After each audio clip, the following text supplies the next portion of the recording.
Hi dears, എല്ലാവർക്കും സുഖാണോ? ഇന്ന് നമ്മൾ ഏറ്റവും എളുപ്പത്തിൽ ഉണ്ടാക്കാൻ പറ്റിയ ഒരു മുരിങ്ങയില ചമ്മന്തി ചോറാണ് നോക്കാൻ പോകുന്നത്. അതിനായി നമുക്കൊരു ചീനച്ചട്ടി അടുപ്പത്ത് വെച്ചതിന് ശേഷം കുറച്ച് വെളിച്ചെണ്ണ ഒഴിച്ചു കൊടുക്കാം. പിന്നെ കുറച്ച് ചുവന്നുള്ളി ചെറുതായി അരിഞ്ഞത് ഇട്ട് കൊടുത്ത് നന്നായിട്ട് മുരിച്ചെടുക്കാം. അപ്പോൾ വീഡിയോ ആരെങ്കിലും സബ്സ്ക്രൈബ് ചെയ്യാതെ കാണുന്നവരാണെങ്കിൽ ഒന്ന് സബ്സ്ക്രൈബ് ചെയ്ത് സപ്പോർട്ട് ചെയ്യണേ. തൊട്ടടുത്തുള്ള ബെല്ലൈക്കണും കൂടി ഒന്ന് അമർത്താൻ മറക്കരുത്. ഇനി നമുക്ക് അതിലേക്ക് കഴുകി വൃത്തിയാക്കി വെച്ചിരിക്കുന്ന മുരിങ്ങയില കൂടി ഇട്ട് കൊടുക്കാം. എന്നിട്ട് നന്നായിട്ട് വേവിച്ചെടുക്കാം. അപ്പോൾ മുരിങ്ങയില വേണമെന്നൊന്നും നിർബന്ധമില്ല. വേണമെങ്കിൽ ചീര ആയാലും കുഴപ്പമില്ല. ഏത് ചീരയായാലും ഇത് ചോറിന് ഉപയോഗിക്കാം. അപ്പോൾ മുരിങ്ങയില വേവുന്ന സമയം കൊണ്ട് നമുക്ക് ചമ്മന്തി ഉണ്ടാക്കിയെടുക്കാം. അപ്പോൾ ചമ്മന്തി അരയ്ക്കാൻ എല്ലാവർക്കും അറിയാമല്ലോ. അപ്പോൾ ഞാൻ മുളക് ചുട്ടിട്ടാണ് ചമ്മന്തി അരയ്ക്കണത്. കുറച്ച് നാളികേരം, പുളി, ഉപ്പ് ഇതൊക്കെ ഇട്ടിട്ട് മിക്സിയുടെ ജാറിലൊന്ന് കറക്കിയെടുക്കാം. പക്ഷെ വെള്ളം തീരെ തൊടിയിക്കരുത്. വെള്ളം ഇല്ലാതെ വേണം ചമ്മന്തി ഇങ്ങനെ പൊടിച്ചെടുക്കുകയാണ് ചെയ്യേണ്ടത്. അപ്പം നമ്മുടെ മുരിങ്ങയില ഇവിടെ റെഡിയായി വന്നിട്ടുണ്ട്.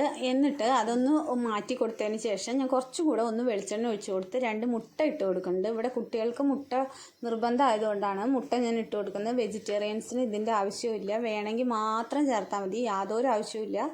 ഇപ്പോൾ കർക്കിടക മാസമൊക്കെ അല്ലേ, അപ്പോൾ വെജിറ്റേറിയൻസ് ഉണ്ടാക്കുകയാണെങ്കിൽ മുട്ടയുടെ ഒരു ആവശ്യമില്ല. മുട്ടയോ ചിക്കനോ ഒന്നും ഇടേണ്ട ആവശ്യമില്ല.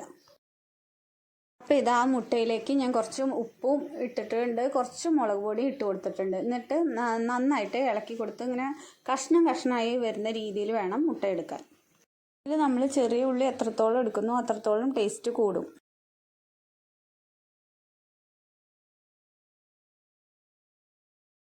ഈ പരുവാകുമ്പോൾ നമുക്ക് മുരിങ്ങയിലയും കൂടി ചേർത്തിട്ട് ഒന്ന് ഇളക്കി കൊടുക്കാം. ഇനി അതിലേക്ക് കുറച്ച് ചോറാണ് ഇട്ട് കൊടുക്കുന്നത്. ചോറിട്ട് കൊടുത്തതിന് ശേഷം നമുക്ക് അരച്ച് വെച്ചിരിക്കുന്ന ചമ്മന്തി കൂടി ചേർത്ത് നല്ലപോലെ ഇളക്കി കൊടുക്കാം. പിന്നെ ആവശ്യത്തിന് ഉപ്പിടാൻ മറക്കരുത്. നമ്മൾ ഇങ്ങനെ ചോറുണ്ടാക്കിയാൽ പിന്നെ കറിയുടെ ഒന്നും ഒരു ആവശ്യമില്ല. ഒരു അച്ചാറോ ഉപ്പുമാങ്ങയോ എന്തെങ്കിലും ഉണ്ടെങ്കിൽ തന്നെ നമുക്ക് ധാരാളമായിരിക്കും.